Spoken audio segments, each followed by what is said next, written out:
For more on what the future of robotics in South Africa is, Inamandla joins us on the line. Inamandla, a very good evening to you. Thank you so much for your time.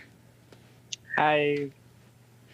Good evening to you as well. All right, it's a pleasure having you on the show, but you've described yourself as, having a curious mind. What was that specific light bulb moment that made you choose mechatronics? I mean, the blend of mechanical, electronic, and software over a more traditional engineering path. Take us through your mind process.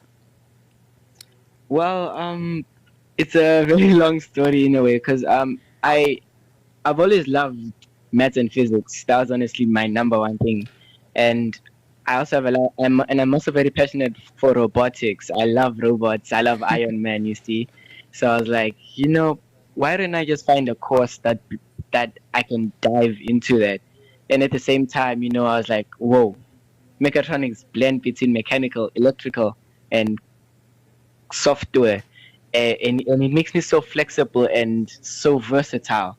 And for my career objectives, I was like, I want to work with biomedical, I want to work with renewable energy, and I was like, why not I just pick mechatronics, because it has the perfect lineup to exactly what I want and what I want to achieve. So I was like, you know what, I'm gonna go for it. Yeah. I've actually seen the Stellenbosch Engineering building. I mean, it's huge. We know that, Stellenbosch Engineering is notorious for its intensity. As top achiever yourself, what is your personal strategy for mastering these complex modules like control systems, mechatronic design, without burning out, and obviously making sure that you're still very passionate in what you do? Well, for me, it's like I don't wanna stress myself too much. I don't have like a schedule which I strictly follow, and I just prefer to do things. I just prefer to do what I feel like on that specific day. Because if you do something which you want, you're like, I feel like I want to do maths, I want to do like physics, then you are more likely to like enjoy what you're doing and reach that flow state, you see. And I'm not sure, like, to be burnt out. I don't normally get burnt out because if you love what you do, I just love what I do. I love everything that I'm doing, which burnout just does not exist for me. All right, so I don't know if I'm just answering. No, absolutely. So you've spoken about using your skill, to contribute to the betterment of our society. Just maybe share a specific project or even an idea where you see robotics, solving pressing South African challenges. I mean, the list of problems we have in our country is long. What is, just some of those that you've identified?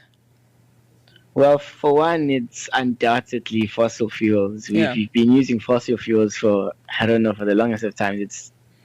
I think it's the main thing which we rely on in this country, and which is why I want to enter field of renewable energy. I've been researching about your solar energy, your wind energy, and all that stuff, which is the reason why I chose Stellenbosch, because in my fourth year I can do a module in renewable energy, which will give me the knowledge, and I in the fields of this thing which I've been researching on, it's hydrogen energy, I believe. And I feel like if I were to enter that and help South Africa divert from fossil fuels, I feel like, one, it will stop load shedding, hopefully, and as well as just become a greener country, because I'm not really fond of fossil fuels. Not a lot of people can make it into universities or institutions like Stellenbosch, as you have, and congratulations, for that. There are many institutions too that can, really harbor that skill. But what is your one wish in terms of even just people of like-minded young students like yourself wanting to enter the STEM space? Just your advice to them. I mean, earlier on you spoke about biomedical engineering too. Mm-hmm. I mean, what, like, the advice which I'll give them, right? Do not enter engineering if you are here for the money, if you're here for, I don't know, because your parents told you so. To do something as hard as engineering, you should just have a love and a passion for it. Because I see a lot of people who are like, yeah, they're doing engineering fine, they are smart, but they're not happy to be there. I've seen people like that, and all I can say is just love what you do, have a passion for what you do. People have been telling you that. Have a passion and love for what you do. And again, do not think you can make it in this journey alone.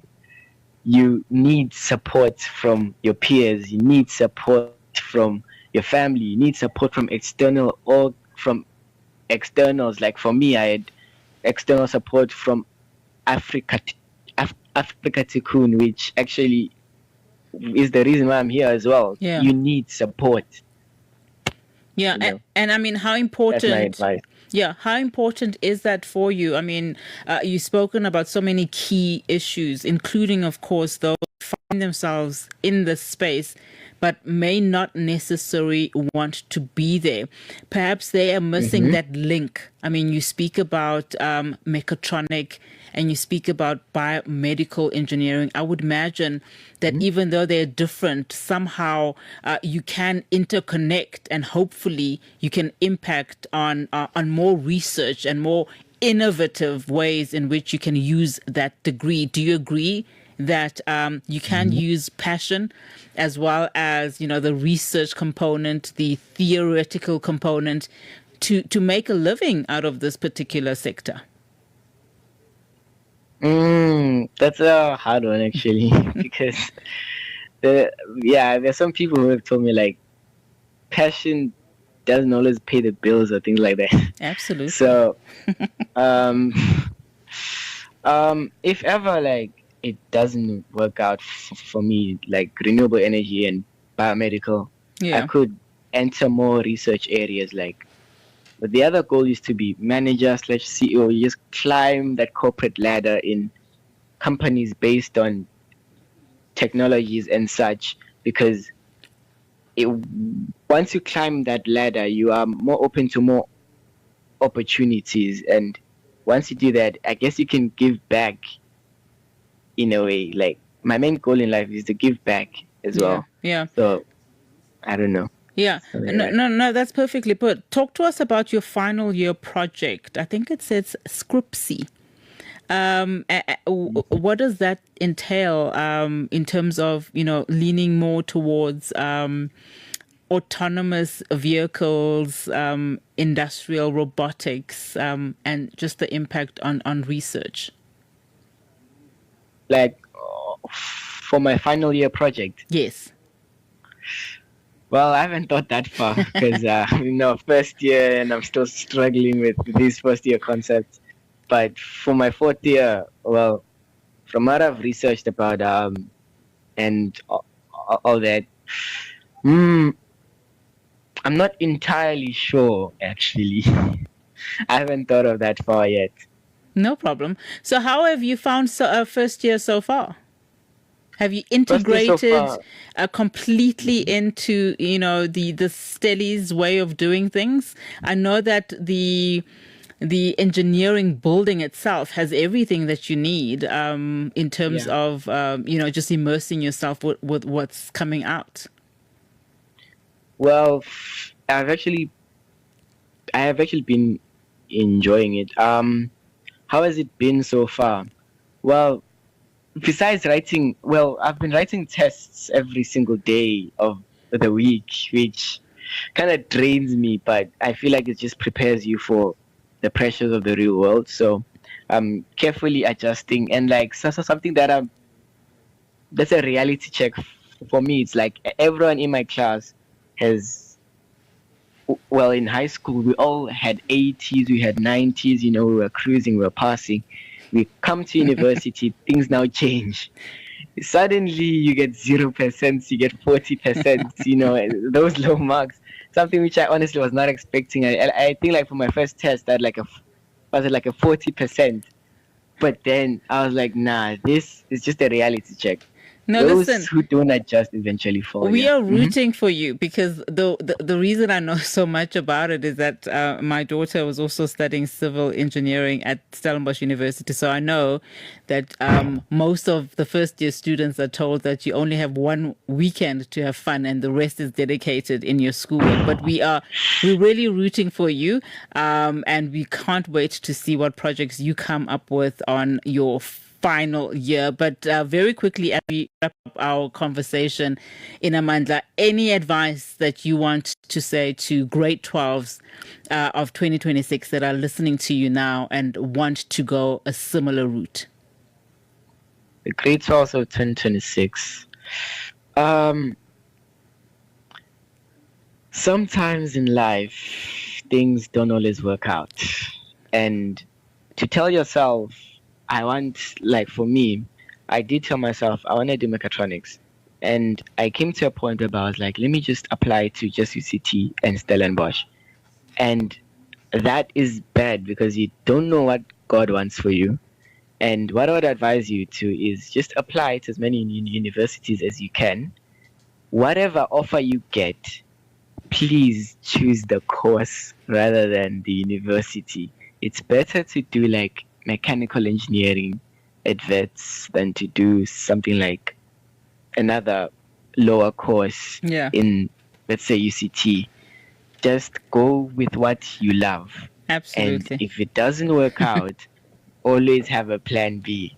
If you have a plan in life, to be honest, you're going to be ready for anything. All right, fantastic. Inamandla, good luck. We wish you all the best. Pleasure speaking to you. Thank you so much for your time. Inamandla Wyne Radebe, a standout figure at Stellenbosch University. Can't wait to speak to him in about 3 years' time when he does conclude that degree that he is currently studying towards in engineering at Stellenbosch University.